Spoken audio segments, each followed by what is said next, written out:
Hey guys, my name's Ella Smith. I'm one of the TKO sales representatives, and I'm here to answer one of your questions that you have for the owners. Alright, the question for today is, do I need any special tools to install the clamps? Well, there's a few tools that are required. They're typically in everybody's toolbox. One is a Phillips screwdriver. It's to adjust our clamps, each one comes with a Phillips screwdriver end. You simply put it in, screw it down, tighten to your own satisfaction.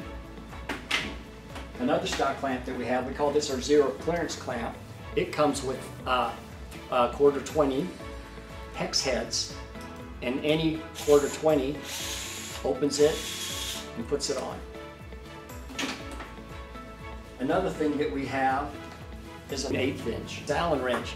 In case you want to tighten whatever it is on the nose of your clamp, you simply put it in and tighten it down. So basically 3 tools.